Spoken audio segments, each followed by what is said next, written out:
Hola y bienvenido a Transmit Yourself. El día de hoy quiero hablar del tema cómo aceptar a los demás tal y como son. Quiero basar este tema en la frase que dice: mientras más necesites que alguien cambie para aceptarle tal y como es, más necesitas explorar adentro de ti para ver qué es lo que falta. Esta frase fue un impulso que tuve un día así de repente, que decidí compartir en las redes sociales y que generó bastantes preguntas a mi mensajería privada de personas preguntándome qué quería decir con esa frase y cómo lograr esa aceptación. Parece que es un tema bastante recurrente y que de hecho me he dado cuenta aún en mis propios coaching con diferentes clientes que sí, que es algo que a las personas les viene mucho este problema, digamos, de no poder aceptar fácilmente a otras personas. Asimismo, al final de este video te voy a explicar un método llamado The Work, que consiste en una metodología de indagación de 4 preguntas creado por la autora Katie Byron del libro The Work, es decir, del mismo nombre, en el cual puedes llegar a la raíz de tu problema, a la raíz de por qué te cuesta aceptar a la otra persona. Y normalmente te vas a dar cuenta que es algo que depende de vos, algo que viene de regreso a vos mismo. Voy a demostrarles esto con mi pareja. Hicimos un ejercicio al aire libre y podrás ver cómo funciona este método. Así que quédate hasta el final y no te lo pierdas. Comencemos. Primero que todo, podemos discutir el porqué de aceptar a los demás. Quiero sentar la base de esta discusión en los 3 asuntos descritos por también Katie Byron. Ella nos dice que existen 3 asuntos. El primer asunto es mi asunto. El segundo asunto es tu asunto o el asunto de los demás. Y el tercer asunto son los asuntos de Dios. Mi asunto es todo aquello que forma parte de mi realidad donde yo puedo cambiar algo. Es decir, donde yo tengo una responsabilidad, tengo autoridad moral también para cambiar algo, y es lo que me afecta directamente a mí. Ahora, el asunto de los demás es ese mismo asunto mío, pero en lo otro, es decir, algo que le concierne a ellos cambiar y no a mí. No tengo autoridad moral ni responsabilidad sobre el asunto de los demás. Y el tercer asunto son los asuntos de Dios. Son asuntos que están completamente fuera de nuestro control, como por ejemplo desastres naturales, terremotos o pandemias, la situación económica, política, guerras, cosas que están fuera de nuestro control. Entonces nos explica la autora que la mayor parte del caos mental y del estrés viene por tratar de salirnos de nuestro asunto y meternos en el asunto, ya sea de los demás, intentar cambiar eso, o meternos en el asunto de Dios, es decir, preocuparnos por cosas que ni siquiera podemos cambiar, que están completamente fuera de nuestro control. Entonces la pregunta es, ¿cómo nos sentimos cuando nos salimos de nuestro asunto? Hay soledad, podemos sentir tristeza, tensión, nos sentimos como que no nos comprenden. Y ese es el resultado de hacer esto, de tratar de salirnos de nuestro asunto. Ahora, el intentar cambiar a los demás, es decir, el salirnos de nuestro asunto y el meternos en el asunto de otra persona, es analógicamente como intentar hacer que un perro maulle o que un gato ladre. Es decir, cambiar la realidad es luchar contra lo que es. Es completamente nadar en contra de la corriente, lo cual obviamente genera mucho estrés. Nosotros podemos ser un ambiente para que otras personas cambien, eso sí, pero no podemos forzar a los demás. ¿Cómo podemos ser ese ambiente? Por medio de nuestro ejemplo, por ejemplo, o por medio de nuestra presencia en sí. Pero cuando venimos a intentar forzar ese cambio en los demás, a tener una expectativa de que los demás actúen de una forma que no están actuando, simplemente estamos luchando en contra de lo que es. Y quien termina sufriendo al final, ¿quién es? Uno mismo. Nuestro asunto básicamente se basa en nuestra realidad. Así que cualquier expectativa que tengamos de otra persona es simplemente intentar forzar la realidad de esa otra persona para que se apegue a nuestra realidad. Es decir, es luchar en contra de la realidad de la otra persona para frustrarnos y sentirnos decepcionados de que no es así. De esa misma forma, los defectos, todo lo que nosotros consideramos defectos, es simplemente una característica que no se apega a esa realidad nuestra, a nuestros estándares. Pero los estándares son simplemente algo que aprendimos, algo que consideramos como que es parte de nosotros, que apropiamos como nuestra identidad, pero que simplemente aprendimos, como he dicho. Entonces, cuando nosotros pensamos que otra persona tiene un defecto o no está actuando a como debería, es simplemente que no está apegándose a nuestra expectativa, es decir, a nuestra realidad.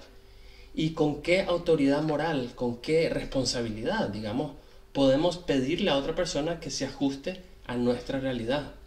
Esa es la gran pregunta. Tomando en cuenta esta definición de defecto que acabo de darles, si dejamos de lado que, por ejemplo, esa característica es un defecto, simplemente algo que no se está adecuando a nuestra realidad, pero simplemente se convierte entonces en una característica, es lo que es, pierde su asociación negativa que tenemos como eso, como un defecto. En ese momento podemos dejar de juzgar y sentir una cierta paz. Eso lo vamos a ver más adelante cuando hagamos la demostración con The Work. Entonces, juzgar es lo que nos genera este malestar. Cuando juzgamos algo ya sea como adecuado o inadecuado, generamos tensión dentro de nosotros. ¿Y por qué digo que también como algo adecuado? Bueno, porque es una preferencia. Cuando juzgamos algo como adecuado, cuando veamos lo contrario, vamos a juzgarlo como inadecuado y por ende sentir esa frustración, esa tensión y ese estrés. Yo pienso que nuestro estado natural es la paz, es decir, sentirnos tranquilos, y que cualquier estrés que podamos sentir viene por esto, viene por juzgar algo como inadecuado. Pero al final el mundo es como es y las cosas son como son. Quiero explicarte ahora el método de la indagación de las 4 preguntas que he mencionado anteriormente. Lo primero que tenés que hacer es buscar una frase que represente lo que te está molestando en ese momento de otra persona. Como por ejemplo, me molesta que tal persona, mi pareja, mi hijo, mi madre, haga o no haga tal cosa. O tal persona debería de hacer tal cosa, por ejemplo. Luego podés utilizar las próximas 4 preguntas y la inversión final de la frase original que te ayudará a ver qué es la verdad de lo que está ocurriendo. Entonces, la primera pregunta que puedes hacerte ¿es cierto eso? Acá queremos darnos cuenta si esa frase original es cierta. Muchas veces con solamente esa primera pregunta podemos vernos que en realidad es simplemente una interpretación o algo que estamos asumiendo, pero que no es la realidad. Sin embargo, esta primera pregunta muchas veces no es suficiente debido a que tenemos tal vez una respuesta preconcebida en nuestra mente que nos hace creer que eso es la verdad. Entonces la segunda pregunta es un poco más profunda y viene a reforzar esa primera pregunta para ver si esa frase que dijimos al inicio es real. En ese momento podemos cerrar los ojos y hacernos la pregunta de la siguiente forma: ¿puedo estar absolutamente seguro que esa frase original es real? Aquí la mayor parte de las veces vamos a darnos cuenta que en realidad es algo que no es real, es algo que estamos asumiendo. Y podremos ver que en realidad estamos permitiendo que una mentira, algo que no es verdad, nos esté afectando, nos esté prácticamente quebrando la cabeza, generando estrés, ansiedad y mucho disgusto. Luego viene la pregunta número 3. La pregunta 3 es: ¿cómo me siento cuando creo ese pensamiento o esa frase? Acá podemos ver que nos genera mucho disgusto, normalmente puede ser enojo, puede ser tristeza, puede ser estrés, y al final es simplemente por creer el pensamiento. De nuevo, ¿cómo me siento cuando creo ese pensamiento? Y esto nos está enseñando que en realidad lo que nos molesta no es lo que ocurre, no es lo que está haciendo la otra persona o lo que no está haciendo, sino el creer que eso es inadecuado, por ejemplo, o el creer esa frase original. El pensamiento y el creer el pensamiento es lo que está creando el caos interno. Entonces, luego podemos pasar a la pregunta número 4, que es: ¿quién sería yo sin ese pensamiento? Ahí podemos de nuevo cerrar nuestros ojos e imaginarnos que estamos en esa situación, en la situación que nos molesta tanto con la otra persona, pero que no tenemos ese pensamiento, no cruza nuestra mente o no lo creemos. Simplemente estamos ahí y vemos la situación a como es. ¿Cómo seríamos en ese momento? ¿Cómo nos sentiríamos? Y verán que la mayor parte de las veces la respuesta es paz. Lo que se siente cuando uno no tiene ese pensamiento o no cree ese pensamiento es nuestro estado natural, que es la paz. Y esto es una prueba fehaciente de que lo que está molestándonos es el creer un pensamiento que normalmente es una mentira y que es algo que nosotros cuando lo vemos a la cara como lo que es, como una mentira, podemos darnos cuenta que no vale la pena seguirnos estresando por algo que ni siquiera es cierto. Después de hacerte estas 4 preguntas con la frase inicial, podés hacer una inversión de esa frase. Con esto quiero decir invertir los pronombres o invertir los sí con nos, etc. Aquí puede haber muchísimas variedades o variaciones de la misma frase.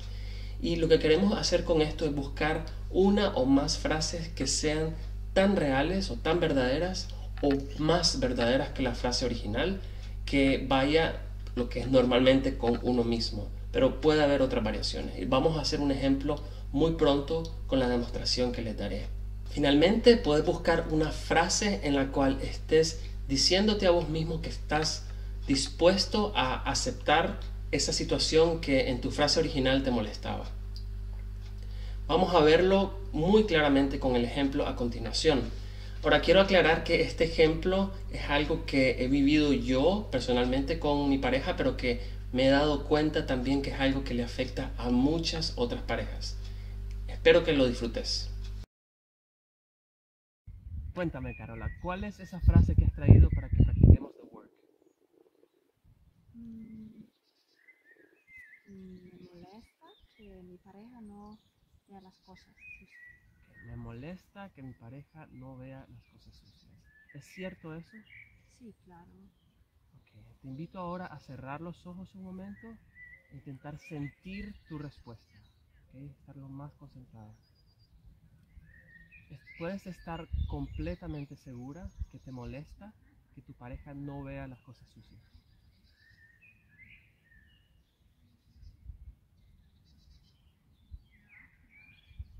No, 100% no.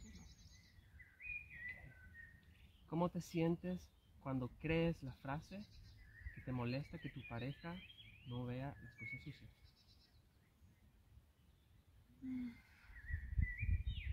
Bueno, siento muy frustrada, estoy muy molesta, enojada, me alejo de la persona, de él. No me siento respetada. Sí, me molesta mucho, muy enojada. Muy enojada y claro, es completamente normal. Si crees la frase que tu pareja no ve las cosas sucias y tú sí, completamente normal sentir ese enojo. Ahora cuéntame si puedes volver a cerrar los ojos un momento y te pones en la situación en la cual, por ejemplo, está tu pareja, deja algo sucio en algún momento y no tienes ese pensamiento de que te molesta que tu pareja no vea las cosas sucias. No lo tienes completamente, en ese momento no lo crees y ni siquiera aparece. ¿Cómo te sentirías? ¿Quién serías en ese momento? Si no lo puedo pensar. Sí, si no lo puedes pensar en ese momento. Bueno, me daría igual, me sentiría muy libre, con mucha paz, como, pues, ¿qué más da?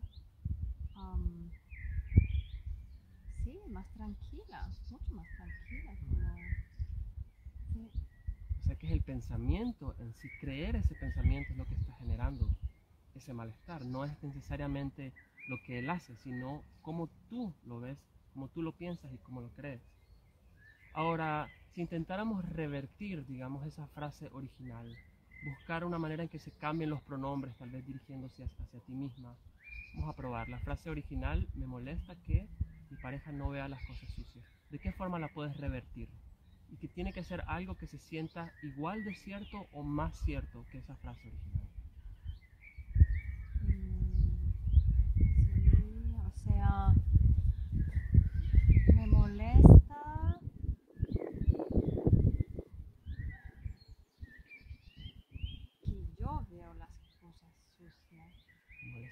tú veas las cosas sucias. Okay. ¿Por qué te ríes? O sea, porque se siento muy raro, como...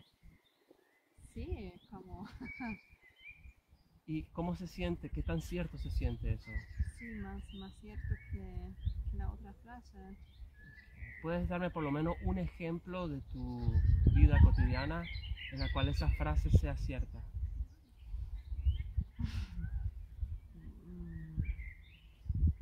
No sé, si veo algo en la cocina, tengo que limpiarlo. Y sí, me molesta que yo veo esto. O la ropa, o... Sí, es mi cosa. No es cierto. Ahora vamos a buscar una frase con la cual puedas sentirte que estás decidida completamente a aceptar la situación si vuelve a ocurrir. ¿Cómo? Por ejemplo, estoy dispuesta a, y luego la frase. Estoy dispuesta a aceptar las cosas sucias. Okay. Estoy dispuesta a aceptar las cosas sucias. ¿Cómo lo sientes ahorita cuando dices eso? Todavía un poquito raro. Clara, ¿qué sientes? Es algo nuevo. Okay. Bueno, y si en ese momento de intentar sacar esa frase con la cual uno pueda aceptar y estar completamente decidido, con voluntad, aceptar esa situación si vuelve a ocurrir, si hay estrés en ese momento, uno puede regresar a la pregunta número 1, hacer the work completamente hasta llegar de nuevo a lo que es la verdad de uno y sentir esa paz. Espero que hayas disfrutado de este video y de la demostración que dimos al final. Si te ha gustado, te invito a darle like y a suscribirte a mi canal. Gracias y nos vemos pronto.